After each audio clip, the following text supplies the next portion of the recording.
यतो निदहाति वेदः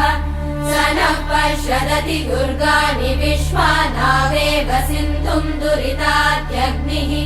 तामग्निवर्णाम् तपसा ज्वलन्तीम् भैरोचनीम् कर्मफलेषु जुष्टाम् दुर्गाम् देवीगुम् शरणमहम् प्रपद्ये सुतरसि तरसे नमः अग्ने त्वम् पारयानव्यो अस्मान् स्वस्तिभिरति दुर्गाणि विश्वा पूष्य पृथ्वी बहुला न उर्वी भवातोका